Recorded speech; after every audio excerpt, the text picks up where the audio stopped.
Los ataques a Siria y Afganistán ordenados por el gobierno de los Estados Unidos, el gobierno de Donald Trump, desde Corea del Norte y a través de uno de sus líderes, hicieron saber que están preparados para una guerra nuclear. Esta mañana hubo en Pyongyang un enorme e inquietante desfile militar. Vemos un informe y lo analizamos. China rompió su tradicional cautela diplomática para formular una seria advertencia sobre las crecientes tensiones en la península de Corea a raíz de la última escalada verbal de amenazas entre Estados Unidos y Corea del Norte. Para Beijing, la situación podría salirse fácilmente de control, por lo que urgió a la mesura entre las partes. Otro tanto hizo Rusia, que mantiene una línea de comunicación con los chinos para monitorear la situación. La preocupación de ambos países es comprensible. Tienen fronteras comunes con Corea del Norte y saben que el régimen de Pyongyang es considerado imprevisible y si se viera acorralado podría desatar un conflicto regional que podría incluir armas nucleares. Pero la alarma de las dos potencias, compartida a nivel global, también se encendió a raíz de versiones de que Washington estaría evaluando un ataque preventivo contra Corea del Norte que se estaría preparando para realizar su sexta prueba nuclear. Las versiones de un eventual ataque norteamericano se asociaron con las recientes declaraciones del secretario de Estado Rex Tillerson, quien dijo que se había acabado la paciencia con Pyongyang, y las del presidente Donald Trump, quien aseguró durante la visita de Estado del presidente chino Xi Jinping que si China no frenaba el programa nuclear de Kim Jong-un, lo haría Estados Unidos recurriendo a la opción militar. Los temores se vieron incrementados además por la deriva militarista de la administración Trump, manifestada en ataques en Siria y Afganistán. Corea del Norte también lanzó sus habituales amenazas retóricas de atacar las bases estadounidenses en Corea del Sur. Por otro lado, diversas imágenes satelitales dieron cuenta de movimientos en los sitios nucleares norcoreanos consistentes con inminentes pruebas atómicas subterráneas. Estados Unidos respondió a estos indicios enviando el portaaviones Carl Vinson y sus barcos de apoyo hacia la península coreana, en tanto Corea del Norte acusó a Washington de haber ya introducido en el sur armamento nuclear. La tensión regional es tal que los medios japoneses informaron que el Consejo Nacional de Seguridad japonés comenzó a discutir la evacuación de los más de 57.000 japoneses residentes en Corea del Sur en caso de que estalle una guerra. La situación es realmente crítica y no se trata solo de armas nucleares. Corea del Norte tiene uno de los mayores ejércitos del mundo, una enorme cantidad de artillería y decenas de miles de misiles apuntando hacia sus rivales del sur. La cercanía entre ambos países hace virtualmente imposible evitar un ataque de Pyongyang que podría destruir Seúl, ubicada apenas a 50 kilómetros de la zona desmilitarizada que separa a ambos países. En la capital surcoreana vive más de la mitad de la población surcoreana de 50 millones de habitantes y desde hace tiempo se sabe que la estrategia del norte en caso de guerra sería golpear allí con todos sus recursos a la vez. La mayoría de los analistas militares coinciden en que, aunque Estados Unidos y Corea del Sur ganarían finalmente una guerra con el norte, el costo en vidas surcoreanas podría ser inconmensurable.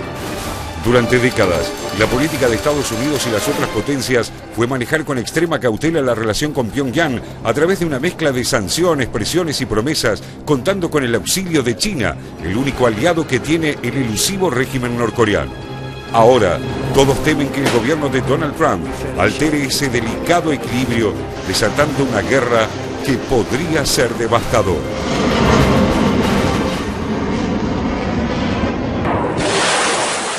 Comenzábamos el programa y hablábamos de los ataques a Siria y Afganistán, ataques de los que vamos a seguir hablando en el transcurso de esta emisión, pero anoche precisamente Jorge veía un informe en la BBC en donde algunos expertos analizaban qué perspectivas hay de que, por ejemplo, Estados Unidos pueda llevar al mismo tiempo 3 guerras a la vez. Puede llevar hasta 4 guerras a la vez. Eso es históricamente el presupuesto del Pentágono. Pensá que los Estados Unidos tienen un presupuesto militar que es por sí mismo la mitad del presupuesto mundial.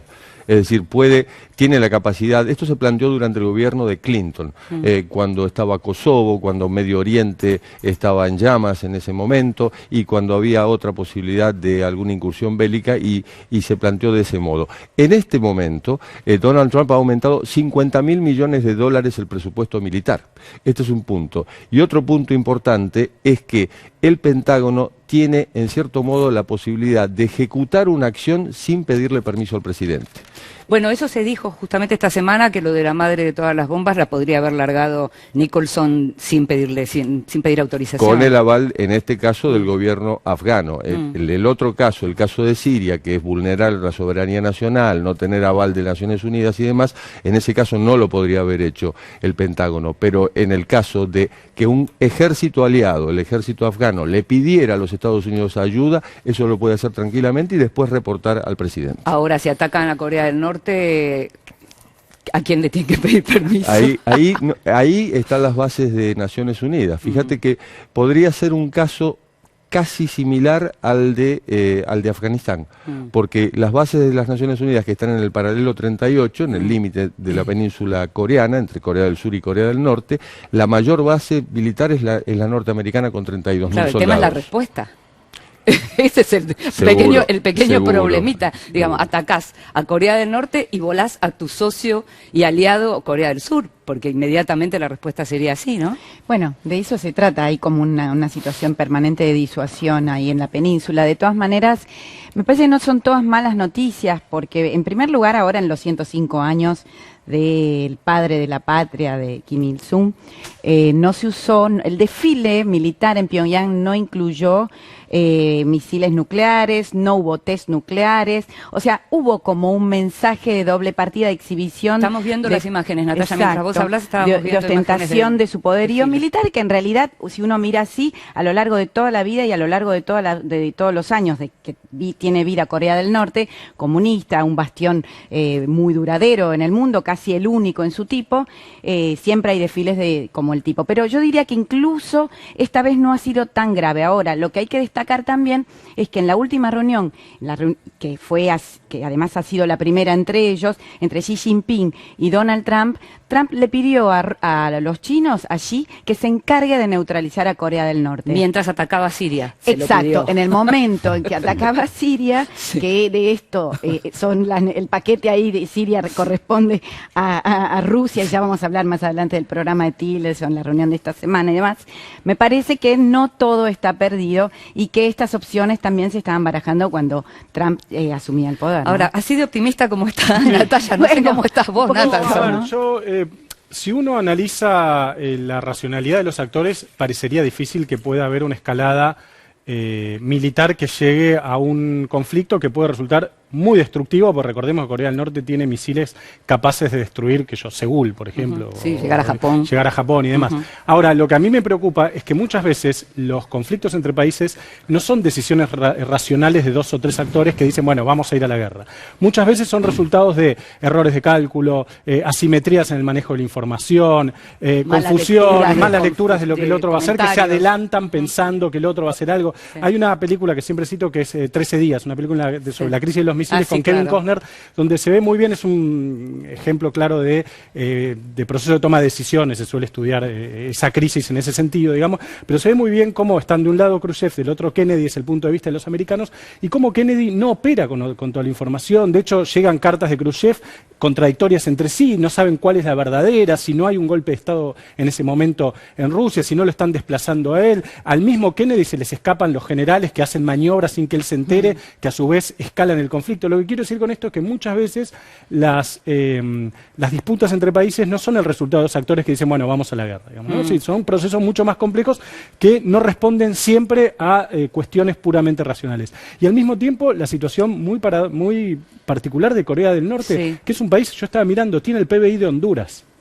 Uno puede decir cómo un país que tiene el PBI de Honduras logra tal nivel de sofisticación militar que le permite las exportaciones de Corea del Norte el año pasado fueron 3.500 millones de dólares, nada. Son las mismas que las de Liechtenstein. O sea, es un país muy, muy frágil y muy débil en algún sentido. Ahora, al mismo tiempo, tiene una potencia militar fenomenal. Entonces, por eso digo, me parece que hay que... Yo también soy optimista en el sentido... Tienen hambre, pero son una potencia militar. Pero son una potencia militar. Gracias a China.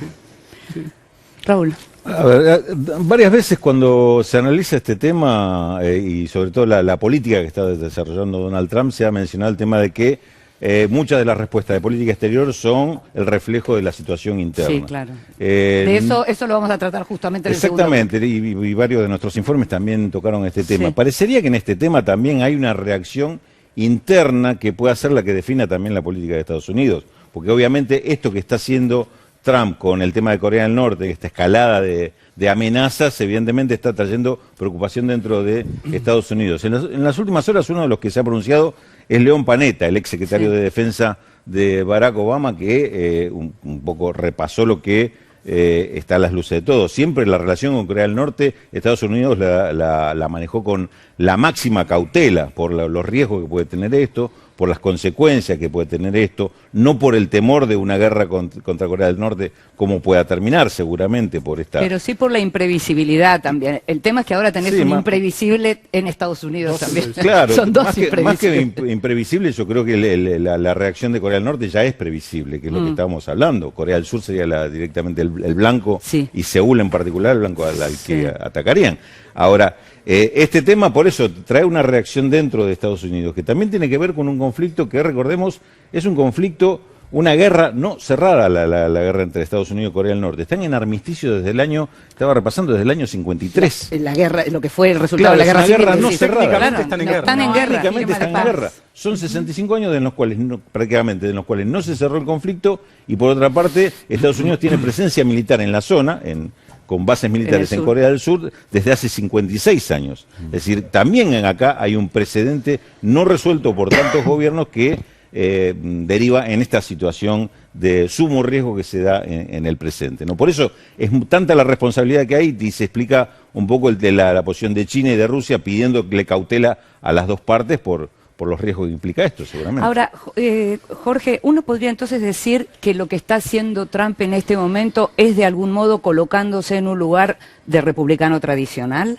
Estamos mostrando músculo y tengo una opinión. La opinión es que la madre de todas las bombas le apuntó a Afganistán, pero cayó en Corea del Norte. Es decir, cuando él envía el portaaviones y 2 cruceros y destructores a la península coreana, que es algo que, si bien ya tenía forma de persuadir al régimen norcoreano, justamente con las bases en Corea del Sur, está mostrando músculo enviando un portaaviones más, uno de los más poderosos. Si te parece, vemos imágenes de la llamada madre de todas las bombas, a las que Rusia le respondió diciendo que ellos tienen al padre de todas las bombas, ¿no? Podemos ver, ahí vemos unas imágenes y podemos contar un poquito qué es lo que ocurrió, porque mientras todavía nos estábamos recuperando de lo que había sido el ataque en Siria, apareció este nuevo ataque, ¿no? Este nuevo ataque que, a ver, la versión del gobierno afgano es: no nos avisaron, están haciendo pruebas en nuestro territorio. La versión del gobierno americano es: sí les avisamos y ustedes nos pidieron que participáramos de esto. ¿Para qué? Para destruir unos túneles que datan del siglo XIX, que están allí y que son usados por Daesh o el Estado Islámico, y en esos túneles aparentemente había armamento. La versión del gobierno afgano es que murieron 36 personas. Esas 36 personas eran todos islamistas. Ahora se habla de 90 también. Ahora se habla de 92. Sí. Y a su vez, lo primero que dijo el Pentágono después de lanzar este monstruo, que mide 10 metros, que tiene 10 metros de largo, 10.000 kilos, un ¿no? metro, un metro de diámetro, bueno... lo primero que dijo el Pentágono fue: no hubo víctimas civiles. Esto fue la primera versión. Lo cierto es que... Es lo mismo, en realidad es la misma idea que con Siria, es decir, son operaciones quirúrgicas, dicen, ¿no? En donde no hay víctimas más que miembros de... Claro, pero la diferencia con Daesh. Siria, que es justamente el tema de discusión en este momento con Rusia en particular, es que en el caso de Siria es una decisión unilateral de intervenir en un país por el uso de armas químicas, esa fue la excusa. Sí. En el caso de Afganistán es una decisión avalada por el gobierno, es decir, por el gobierno de Afganistán. No están violando en ese caso una soberanía nacional porque el gobierno de Afganistán les está pidiendo ayuda. A ver, de todas maneras hubo internas en el gobierno. Hamid Karzai, ¿se acuerdan que fue la estrella de los Estados Unidos?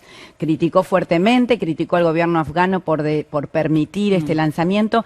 Lo que dicen es que esto ha sido un éxito. Realmente creo que tenemos mucho menos información que las agencias occidentales, que las fuentes de información son occidentales y de muy escasa llegada a la zona.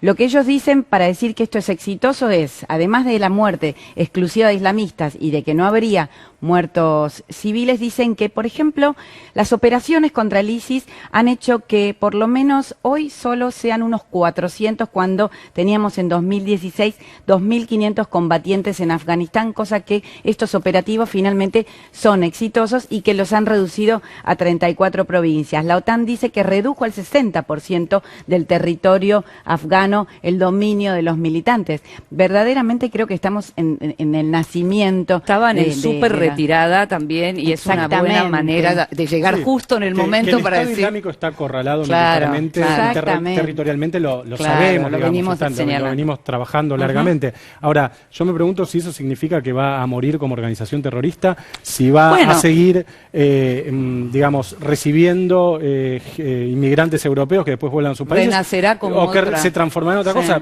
Recordemos, Al-Qaeda también estuvo acorralada militarmente y de algún modo dio a luz a Estado Islámico, digamos. Entonces, ¿cuál será el próximo fenómeno? ¿Cuál será la próxima mutación del terrorismo? Eso es algo que... Estabas por decir algo, que nos tenemos que ir a un corte. Régimen talibán, es decir, régimen talibán, semillero de Al-Qaeda. Bueno, allí comercian opio. Es el 15% del Producto Bruto Interno de Afganistán. Y esto, por supuesto, tiene que ver también con los militares. Tenemos un tremendo programa hoy hasta las 2 de la tarde. Todos los temas además están vinculados. Vamos a seguir hablando de esto. Tenemos una invitada especial. Seguimos hasta las 2, no se vaya.